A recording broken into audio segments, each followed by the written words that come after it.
Welcome back, trainers, yet again, some more Giovanni hype. I know it's going crazy, but it is really building up here.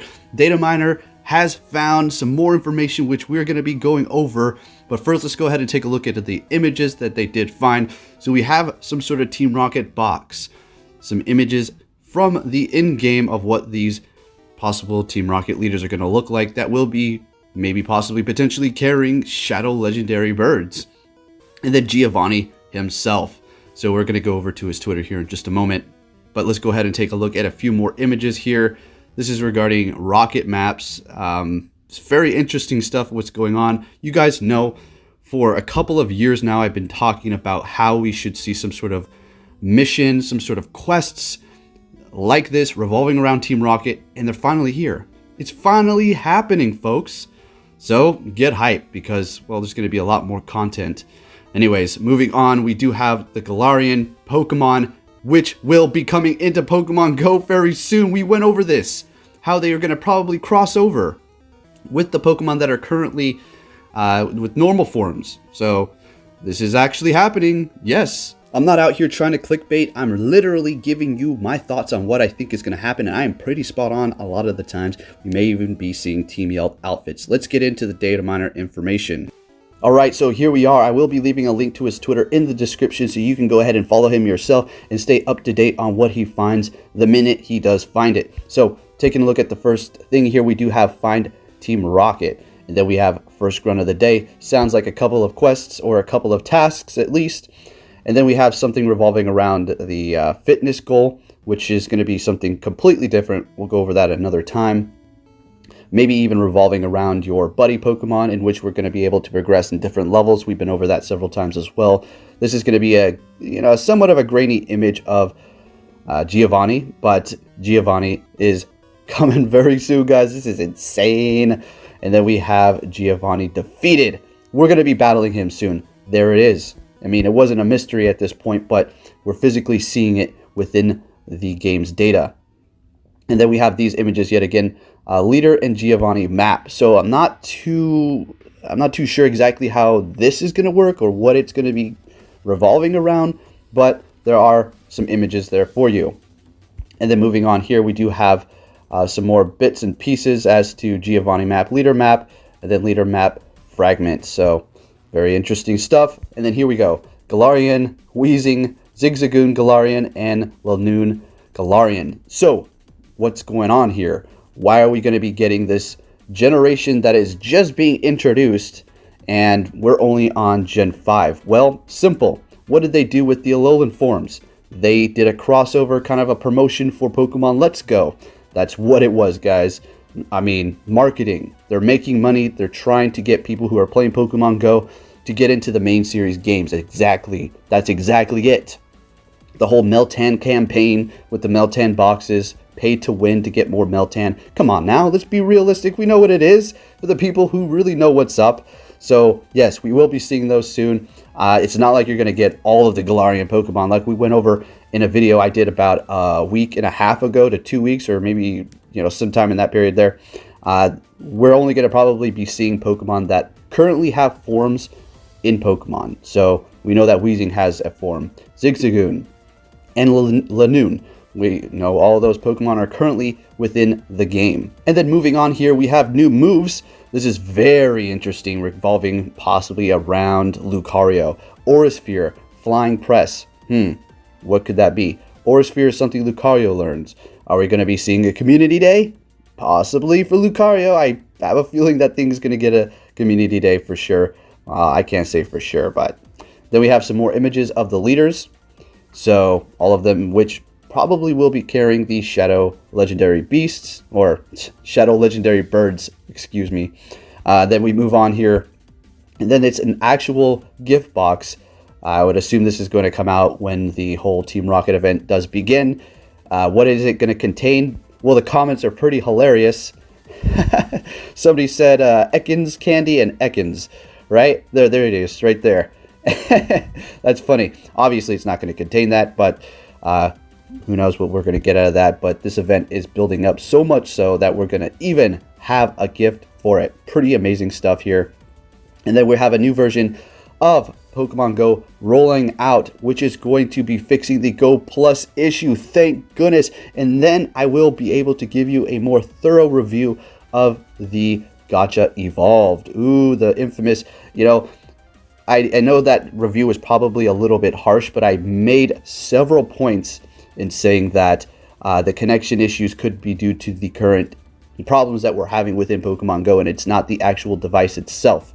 But from what I did and tested it out, it just it seems solid, and I'm sure with the update it'll work just fine. But at the end of the day, it's simply catching Pokemon, just like your Go Plus, Pokeball Plus, or your previous Gacha, or even your Rangers that sit in the battery and can last a whole lot of time. So do you need the Gacha Evolved? No, not really. The charging design is horrible, and if you have one of those, I have a bit of advice here. I was going to say this on my next review, and I won't stick too much on this topic here, but since the Gacha or the Go Plus connectivity was so horrible and everybody needs this, let's talk about it. If you do have the Gacha Evolved, don't use it as a watch, because you can, if you found a technique to take off that piece to charge it. What you want to do, just keep it in a USB port and just use it like that. If you like the style and you like to wear it and you can take it off without breaking it possibly, do what you got to do. But for the most part, I just leave it off and just keep it in a USB port. So there you go, guys. This is looking fantastic. Let's get a little bit more into the Galarian Pokemon here and how this is going to possibly work. Alright, so Sword and Shield is going to be released on November 15th, and that is when we can possibly see the Galarian forms in Pokemon Go. So this is all going to be very interesting stuff. Taking a look at the first one here, we do have Wheezing, which is going to be a Poison and Fairy type. One extremely interesting type combination. Resisting fighting extremely hard there, that's for sure. Got that top hat and that weird mustache. Pretty funny. And then we have the Galarian Zigzagoon, which is going to be a normal and dark, extremely weak to fighting, much like the Alolan Raticate. So I can't wait to see this one. I love the color scheme. I love the stars around its eyes there. So it might even contain different stats from the original Zigzagoon. So make sure you take note of that. They're probably not going to be identical. There would be no point in even making them, I guess, at that point. And then evolving into Laloon. It is going to be elongated, just like the original one, and now it has a bit of a longer tongue sticking out of its mouth. And when it's fully evolved into a fully grown Kiss member, as you can see here. So that is something we currently do not have in the main series games and in Pokemon Go, is a fully evolved Zigzagoon. Very interesting stuff here. So look forward to that. Should be fun. We'll probably even see costumes. Okay, trainers, and in other news, on October 23rd, that is going to be featuring, obviously, the mythical, it's not legendary dinner hour, it's mythical dinner hour, Darkrai. So let's get you prepared for this. Then I'm going to go into the game and show you my top Pokemon that I picked, because I've been hearing people are having trouble taking this out, even with bigger groups of people. So max CP at 100% IV is going to be 2136. You want to look out for this number or anything close to that, because this Pokemon is meta relevant. Very much so. Weather boosted under foggy weather is going to be 2671.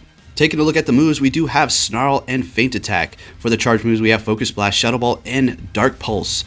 The weaknesses are going to be Bug, Fairy, and Fighting. So the best type of weather to fight this thing under is going to be cloudy weather, because Fairy and Fighting types will be getting that boost, doing a lot more damage.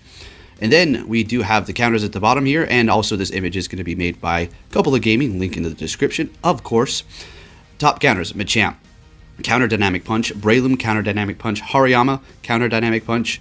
Then you have Togekiss, a fairly tanky option; Charm and Dazzling Gleam; Toxicroak, Counter and Dynamic Punch; and then you have Gardevoir with Charm and Dazzling Gleam. Now, I have done a trio with Scarlet Witch and Jeremy Guido. We took it out with 2 teams of Machamp, so basically we didn't even revive the ones that fainted, and of course we did have cloudy weather. We just went in with our second team of Machamps, went to town, and we finished it around 13 seconds or so, so we were able to do it like that. If you do have a bunch of Machamps and you know other people who do as well, and you don't have too many people in your area, and you have cloudy weather, that just may be an option to 3-man it. Alright, now before I let you guys go, let's just go ahead and take a look at my Pokemon here.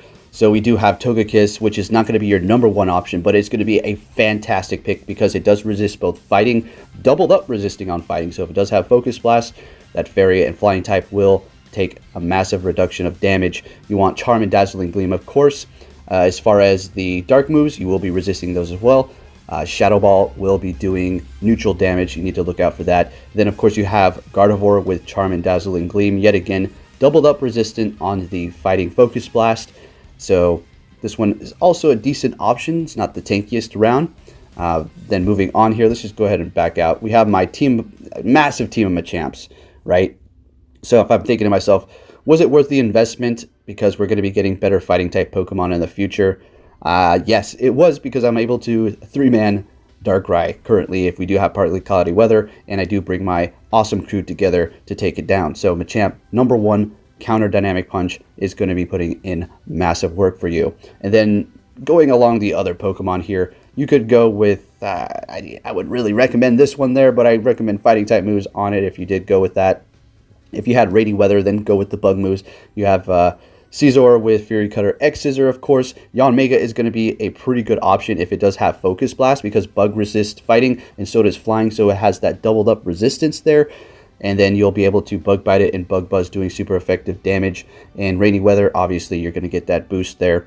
And then you have Pinsir and a plethora of other options. I did put in the weaknesses, so every Pokemon you do see in here is going to be able to put on work to Darkrai. It's not going to be your top counters, but these are just list of Pokemon that you may want to go with. Now let's just go ahead and go by, well, if I go by number, it's going to bring up everything. I just wanted to go top CP, but basically all Machamps, and there you can see you have a full team.